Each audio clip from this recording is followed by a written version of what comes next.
Welcome to One Man Show by doctor S N Shenai. आप सबको one man show में स्वागत है। आप इसको सही से सुनिए और अपना कमेंट्स लिखिए।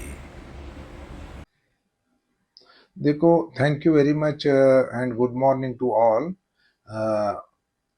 ये वन मैन शो है, मतलब एक आदमी क्या क्या कर सकता है, भगवान ने उनको कितना ताकत दिया है, कितना पोटेंशियल है, उसके बारे में कुछ मेरा ही पर्सनल एग्जाम्पल मैं आपको इसके माध्यम से आपको देने का कोशिश है। वन मैन शो बोलेगा मैं अकेला कैसा डिसीजन लिया है और क्या किया है मेरा पेशेंट के साथ, इसके बारे में ये शो है। अभी हर एक इंसान को जीवन में अलग अलग टाइम में एक डिसीजन मेकिंग का अपॉर्चुनिटी मिलता है।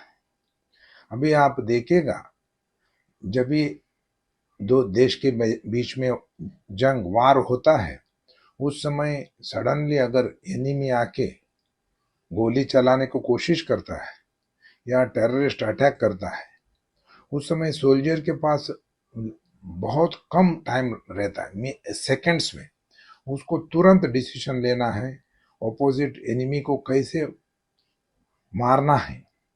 अगर वो लेट करता है, ये लोग उसको उड़ा देता है। सो वो इतना फास्ट डिसीजन लेना है अपना जान बचाने को। सो उसका वो एक एग्जाम्पल है ना, वो सब लोगों को मन में रखना। सिमिलरली हमारा निज जीवन में अलग अलग टाइम किसी किसी को ये अपॉर्चुनिटी मिलता है। जैसे फॉर एग्जाम्पल आप रास्ते में गए हैं, किसी को रोड ट्रैफिक एक्सीडेंट होता है, सो उस समय कोई अटक गया है, गाड़ी के बीच में स्टक हो गया है, तुम्हारा वजह से उसका जान बच सकता है। सो एक ऑप्शन है तुमको, तुम्हारा ताकत दिखाने को। बहुत लोग डर के है ना, कुछ करते नहीं है और भाग जाते हैं, मगर कोई कोई लोग बोल्ड पीपल, रिस्क टेकिंग, वो लोग उधर रह के उनका। सिमिलरली घर में आग लगा, बिल्डिंग में आग लगा, कोई लोग भाग के जाके रेसिडेंट को निकालते हैं।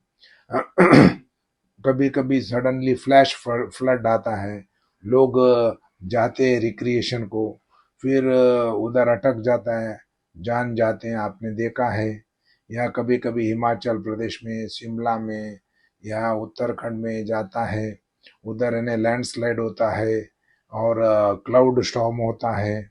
उस समय देखो, वंस इन ए वाइल लोगों को अपॉर्चुनिटी मिलता है, कभी कभी उनका भी जान जाता है। इसी का एक स्टिमुलेशन है ये मेरा जीवन में। मेरे को जब चांस मिला किसी का जान बचाने का, मैंने वो बहुत ही, मेरे को लगता है बहुत ही अच्छी से संभाला है। इसके लिए वो लोग, मेरा पेशेंट लोग बच गए हैं। सो इस समय क्या होता है, हमको ज़्यादा टाइम नहीं मिलता है डिसीजन लेने को, क्विक डिसीजन लेना है। सो वो क्विक डिसीजन ऑपरेशन कभी करना पड़ता है। यही चीज़ है मैं वन मैन शो में आपको बोलने वाला हूँ। जब भी मैंने वन मैन शो में आपको डिस्कस करने वाला हूँ, बोलने वाला हूँ, ये डिसीजन सब मैंने हॉस्टाइल सिचुएशन, मतलब न्यूरो सर्जरी में दो टाइप का सर्जरी रहता है, एक इलेक्टिव रहता है, दूसरा इमरजेंसी। पहले सब ज़्यादा 90% ऑपरेशन सब एक्सीडेंट का ही रहता था। आजकल रोड की वजह से एक्सीडेंट सब कम हो गया है, फिर भी आते हैं बीच बीच में, नहीं है तो ज़्यादा एक्सीडेंट में रहता है। कभी बिना एक्सीडेंट सडनली ब्रेन हेमोरेज से आता है, कुछ अलग कारण से सडनली पेशेंट कोमा में आते हैं। उस समय उनका है ना इतना हालत रहता है कि अगले आधा घंटे में वो सीधा जान जाने वाला है।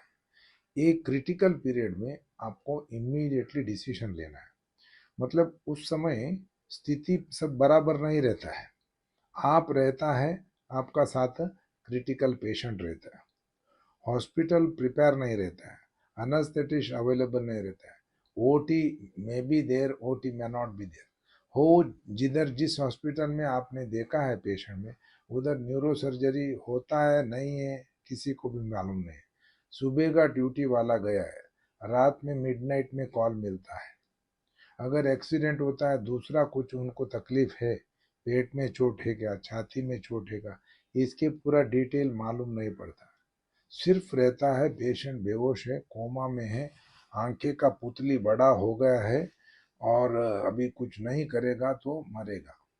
बहुत बार उधर ही बैठ के हमको सीटी स्कैन भी करना पड़ता है। सीटी स्कैन देखने के बाद ही हम डिसीजन ले सकते हैं। अगर बड़ा क्लॉट है, उसी समय खून का गड्ढा है, उसी समय उनको ऑपरेशन करके बचाना पड़ता है। इसके लिए हम बोलते हैं ये वन मैन शो, मतलब इधर आप ही एक डिसीजन मेकर है। अगर तुमको बचाना है वो पेशेंट को, तुम्हारा एक्शन डिसाइड करता है। अगर तुम डर के मेरे को ऐसा होएगा, मेरे को वैसा होएगा, अगर पेशेंट मरेगा तो क्या होएगा, अगर ये करेगा तो क्या होगा, ऐसा सब सोचेगा, ऐसे पेशेंट बचेगा ही नहीं। क्योंकि एक बार प्यूपिल बोलते हैं ना, वो बड़ा होने के बाद हमको आधा एक घंटा मिलता है, उसके बाद ऑपरेशन करेगा, वेरी वेरी रेयरली पेशेंट बचता है। मोस्ट ऑफ द टाइम है ना, पेशेंट बचेगा नहीं, क्योंकि जो प्यूपिल बोलते हैं ना, वो हमारा सांस कंट्रोल करने का जगह पर रहता है। जब उसको डैमेज होता है, पेशेंट बचेगा नहीं। इसके लिए ये हॉस्टाइल सिचुएशन, मतलब ब्लड नहीं रहता है, बराबर टेस्ट नहीं होता है, उनका वायरस का टेस्ट नहीं होता है, ऑपरेशन थिएटर रेडी नहीं रहता है। बड़ा हॉस्पिटल में, बहुत हॉस्पिटल में, अभी थाना का पेरीफेरी जब मैं शुरू किया प्रैक्टिस, किधर भी है ना, न्यूरो सर्जरी का ऑपरेशन नहीं होता था। उनके पास इंस्ट्रूमेंट नहीं है, उनका अनास्थेटिस्ट रात में आना है, एक को बुलाता है वो रेडी नहीं रहता है, दूसरा बुलाना पड़ता है। ऐसे अलग अलग हर्डल्स के बीच में इनको हम डिसीजन लेना है। यही स्टोरी है वन मैन शो। मैं बहुत ही इसके लिए खुश हूँ, क्योंकि जितना भी केस मैंने ऐसा सिचुएशन में ऑपरेशन किया है, भगवान ने इनको सब बचाया है। देखो मैं मेरा first patient one man show में एक ये मुंबई में हुआ था। जब मैं नया नया आया था 2007-8 के टाइम में, जून महीने का आखिरी टाइम में हफ्ता है, बहुत ही बारिश का टाइम है। मैं एक विजिटिंग कंसल्टेंट न्यूरो सर्जन के नाते अलग अलग हॉस्पिटल में विजिट करता था। एक घाटकोपर में एक मिडिल लेवल हॉस्पिटल में एक कॉल आ गया, करीब 1 बजे को रात में, कि एक यंग फेलो अनकॉन्शियस स्टेज में लाके डाला है, आप प्लीज़ आके मेरे इनको देखो। अभी जो ड्यूटी डॉक्टर है वो उसी रात को ड्यूटी करने के लिए आता है, 10 घंटा 12 घंटे के लिए, उसका बाकी चीज़ मालूम नहीं पड़ता है, वो सिर्फ कंसल्टेंट डॉक्टर को कॉल दे के छोड़ देगा। अभी 1 बजे को मैं सोया था, उस समय ये कॉल आ गया। अभी शुरू हो गया मेरा मन में डायलेमा। ये थाना से घाटकोपर 15 किलोमीटर दूर है, बारिश में मेरे को जाना है अकेला ड्राइव करके, ऐसा हॉस्टाइल सिचुएशन में मैं जाना है, उसको देखना है, देख के क्या करना है। सो फिर हमने डिसाइड किया, अभी तो छोड़ेगा तो कुछ होएगा तो कल मन को बहुत दुखी होता है। मैंने बोला मैं जाके आता हूँ, देखता हूँ क्या करना है करके। सो कार निकाला और सीधा गया हॉस्पिटल को। 20 मिनट में उधर पहुँच गया। पहुँच के डायरेक्टली मैं गया आईसीयू को। आईसीयू में जाके देखेगा, बाहर कोई नहीं था, एक लड़का बाहर बैठा था, बाकी सब लोग सोए थे।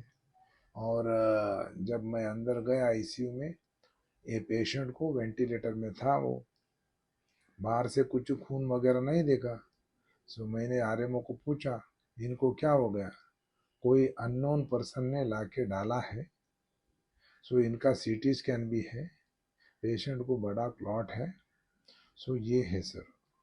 फिर मैंने उसको एग्जामिनेशन किया, उसको कुछ नींद का दवाई नहीं था, फिर भी वेंटिलेटर में उसको दर्द करेगा तो कुछ मूवमेंट नहीं था। उसका पुतली देखा, आंखें का पुतली देखा, प्यूपिल वो पूरा इतना बड़ा बड़ा हुआ था।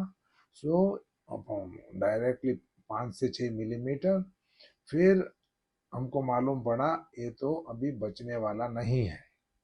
फिर मैंने सीटी स्कैन देखा, इधर पूरा हड्डी क्रैक था और इतना बड़ा इधर क्लॉट था, एक्स्ट्रा ड्यूरल हेमेटोमा बोलते हैं। उससे क्या होता है, वो हड्डी फ्रैक्चर हुआ ना, उधर का खून का नली कट होके बड़ा खून जमा होता है और मेंदू को प्रेस करता है।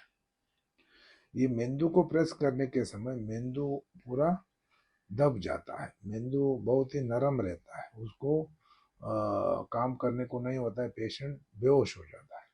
फिर मैंने आरएमओ को बोला देखो इसको अर्जेंटली सर्जरी करना है, तो तुम ऐसा कर सकता है इसको कोई गवर्नमेंट हॉस्पिटल या म्यूनसिपालिटी में भेजो, नहीं है तो ये मरेगा।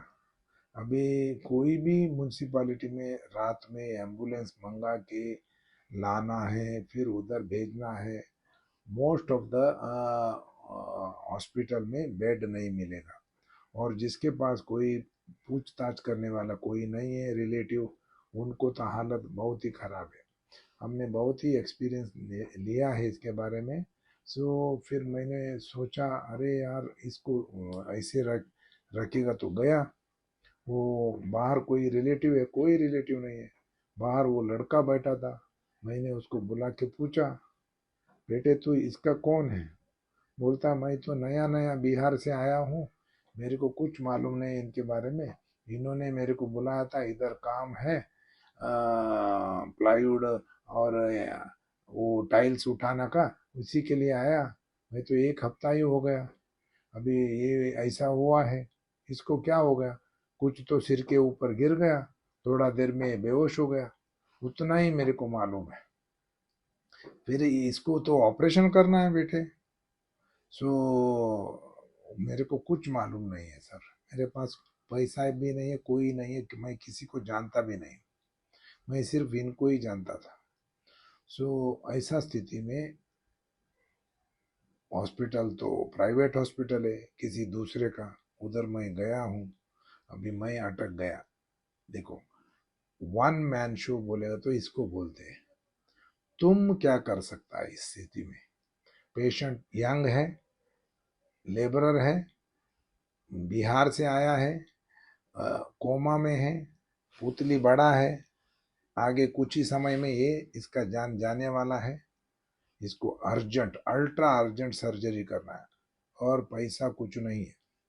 ये स्थिति में कुछ टेस्टिंग नहीं हो गया है, उसके ब्लड अरेंजमेंट नहीं है, कोई जाने वाला नहीं है, तुम क्या करेगा?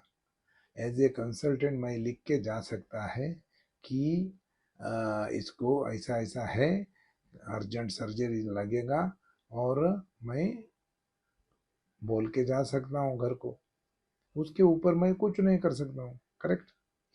बट मैंने क्या किया, मैंने आरएमओ को बोला देखो इसको हम म्यूनसिपालिटी में भेजेंगे, ये रास्ते में मरेगा, और इधर ऐसे छोड़ेगा इधर भी मरेगा, इससे अच्छा मैं क्या करता हूँ, ये लड़के को पूछ के कुछ पता नहीं है, 15 साल का लड़का है, उसका कंसेंट को भी कुछ नहीं है, मैं ही पेपर में लिखता हूँ, तुम ऐसा करो इसको ऑपरेशन थिएटर में लाओ।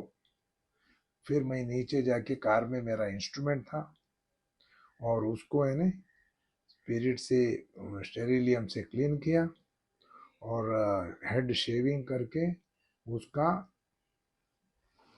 वैसे भी वो वेंटिलेटर में था, उसका ऐसा खोल दिया लोकल अनस्थेशिया दे के, उसका खोपड़ी स्कल ओपन कर दिया, इतना बड़ा लंबा फ्रैक्चर था, पूरा इतना हड्डी निकाल के, इतना बड़ा क्लॉट था, उसको पूरा निकाल के, ब्रेन को दिमाग के ऊपर प्रेशर था वो पूरा निकाल के जो हड्डी टूटा था, उधर से ब्लीडिंग ब्लीडिंग आ रहा था, उसको भी कंट्रोल किया।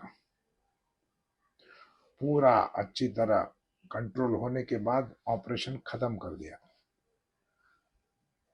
अनास्थेटिस्ट भी नहीं है, कोई नहीं है। आरएमओ को पकड़ के मैंने लोकल अनास्थेशिया में इतना बड़ा क्लॉट निकाल दिया। क्लॉट निकाल के मैं वापस पेशेंट का पुतली उधर ही देखा। दोनों पुतली 6 मिलीमीटर से 2 मिलीमीटर हुआ था। सो मैं बहुत खुशी हो गया। इसका मतलब ब्रेन का सेंटर में ज़्यादा डैमेज नहीं हुआ होगा। सो अभी वो जो प्रेशर था मैंने निकाल दिया। फिर हम लोगों ने इसको ला के वापस वेंटिलेटर में लगा दिया। सुबह सुबह हो गया, मैं वापस घर को आया। 2-3 दिन कोई पता नहीं है कौन है इसका, ऐसे चला। सो फिर कोई कोई लोग आने को लगा ढूंढ के, क्या हुआ है क्या हुआ है। सो उस समय इसने पांव सब हिलाने को शुरू किया। सो उस समय ये लोगों ने कुछ कुछ पैसा मदद किया। इनका ट्रीटमेंट उसी हॉस्पिटल में कंटिन्यू किया, इसको म्यूनसिपालिटी में भेजा नहीं है। फिर धीरे धीरे धीरे ये इम्प्रूव हो गया, होश में आ गया, इसका वेंटिलेटर निकाल दिया और 2 हफ्ते में ये पूरा इम्प्रूव हो गया, कॉन्शियस हो गया, चलने को लगा। फिर 3-4 हफ्ते में इसको डिस्चार्ज किया। अगर आप देखेगा इसका स्टोरी, ये मरने वाला डेथ बेड से इसको बाहर निकाला। अगर मैं उसी समय जाता होता था, इसका स्टोरी खत्म होता था। इसमें मैंने अकेला डिसीजन लिया। This is called one man show. अगर वो जब अपॉर्चुनिटी भगवान ने दिया है तुमको दिखाने का, अगर तुम्हारे बारे में सोचेगा, मेरे को क्या होएगा, मेरे को ऐसा होएगा, ऐसा कोई पूछेगा, वो सब है, वो सब कुछ है। रिस्क है, कोई पूछेगा, कोई ऐसा होएगा वैसा होएगा, बट पेशेंट नहीं बचेगा। सो इसी के लिए जब मैं न्यूरो सर्जन, जब एमबीबीएस के ट्रेनिंग के समय एक मन में आया था,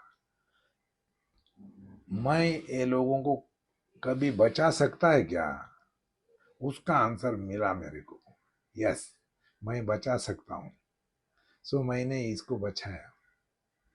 इसको बाद में मेरा ही क्लिनिक में मैंने रिसेप्शनिस्ट करके 2-3 साल रखा। फिर उसको अच्छा लगा, वो सेटल भी हो गया। उसको, उसका जिधर मोहल्ले में रहता था वो, उधर है ना ये लोग बिहारी लोग डॉक्टर करके भी बुलाते थे, उससे है ना ट्रीटमेंट भी लेते हैं। आज 2007 या 8 में किया था वो ऑपरेशन। आज इतना साल के बाद मैंने उनसे रिसेंटली बात किया। वो मनोज कुमार है ना, बिहार में कोई भी एक पटना से 90 किलोमीटर दूर, शादी हुआ है उसको, फैमिली है, 3 बच्चे हैं, 2 बेटियां हैं, 6वीं में और 4वीं में पढ़ते हैं, और ये छोटा बेटा भी है दूसरी में। और ये मनोज बर्गर स्पेशलिस्ट है। ये अपना धंधा चलाता है, बर्गर सेंटर चलाता है, और आजू बाजू का दूर दूर से इन्हें देता है। सो मैं उससे बात करके बहुत ही खुशी हो गया हूँ। और मैंने उसको पूछा उस समय, अरे मनोज भाई, तुमको क्या हुआ था? उस समय वो बोला, सो मैं वो मार्बोनाइट टाइल्स ये कर रहा था, बिल्डिंग में ट्रांसफर कर रहा था, ऊपर से एक बड़ा लकड़ी का टुकड़ा आके इसको सर के ऊपर पड़ा और तुरंत ये बेहोश हो गया। फिर थोड़ा देर में उठ के, उस समय उसको बाकी लोगों ने उठा के एक नज़दीक का डॉक्टर के पास लेके गया। जैसे डॉक्टर के पास लेके गया, इसको उल्टी शुरू हो गया, जैसे ड्राउजी हो गया। इसके लिए वो डॉक्टर बहुत बुद्धिमान था। उसने बोला, देखो तो इनको शायद अंदर चोट लगा होगा, एक सीटी स्कैन करके सपना हॉस्पिटल में एडमिट करो। ऐसे वो लोगों ने उसको डंप किया और वो भाग गए लोग, क्योंकि उसको जिम्मेदारी है ना, कौन देखेगा इसका, अगर कुछ मर गया पैसा कौन देगा। सी ये सब बड़ा चीज है। बोलने के लिए इजी है, प्रैक्टिकल में बहुत मुश्किल का काम है। स्पेशली प्राइवेट हॉस्पिटल में मुंबई में इतना खर्चा रहता है, उस समय डिसीजन लेना मुश्किल है।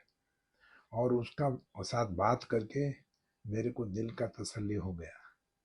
इसके लिए मैं सोचा वन मैन शो में इनको पहले हम डिस्कस करेंगे। इनका स्थिति में कोई भी डॉक्टर डिसीजन लेने के लिए मुश्किल है, चाहे उसको मन करता होगा, फिर बाकी का चीज नहीं मिलने के कारण वो ऐसा हीरोइक डिसीजन नहीं ले सकता है।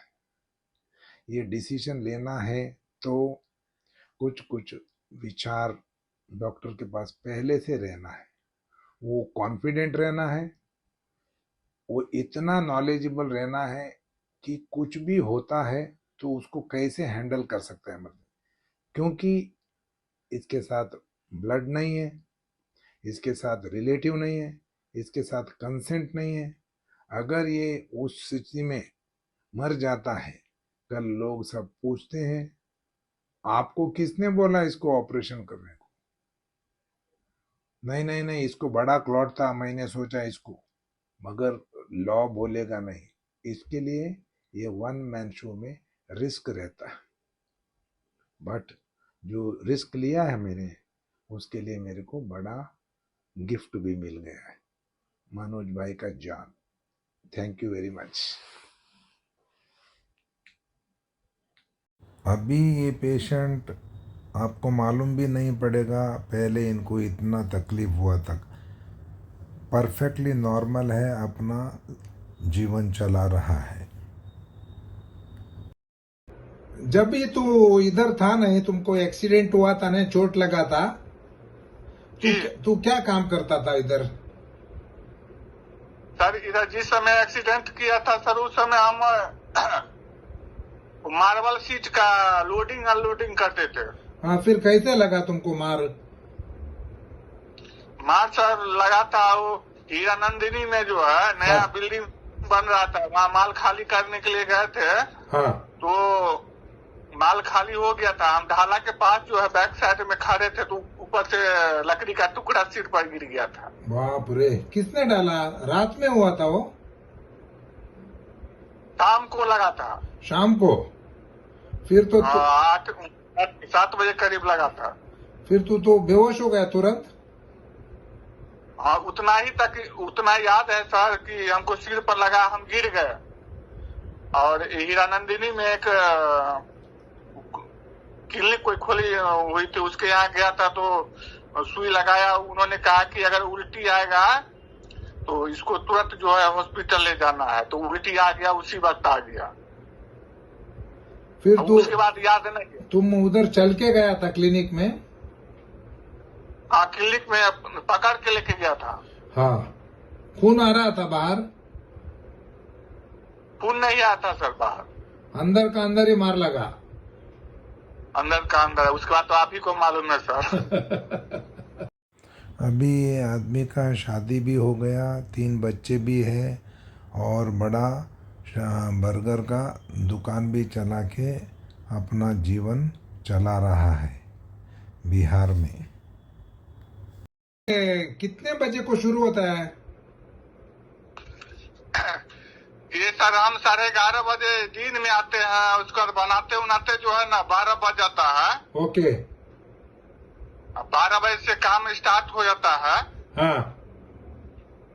जैसे जैसे सामान तैयार हुआ, ग्राहक आया तो वो सामान बेचते गए, और 3 बजे में जाके पूरा रेडी हो जाता है। हाँ, वेरी गुड। तो सर अभी ठंडा का मौसम है तो अभी नॉर्मल चलता है। Very good. कितने लोग आता है जी? कितने लोग आते हैं खाने को तुम्हारा? सर वही है कि 100 के लमसम में लोग आता जाता रहता है। चाउमीन खाता है, बर्गर, कभी कोई बर्गर खाया, कोई लिट्टी भी खाता है, लिट्टी भी बनाते हैं। वो क्या होता है लिट्टी? लिट्टी सर मैदा का बनता है। हाँ, तुम भी बनाता है? जी, उसमें सतुआ डाल के बनता है। बहुत टेस्ट रहता है। जी टेस्ट तो रहता है। सतुआ में सर ये जिंजर, गार्लिक, सॉल्ट और ओनियन काट करके देते हैं उसमें। हाँ, तुम्हारा जी। तुम्हारा बेटी तुमको मदद करता है क्या? सर बहुत मदद करता है। हाँ अगर मदद नहीं करेगा सर तो फिर काम नहीं कर पाएंगे हम।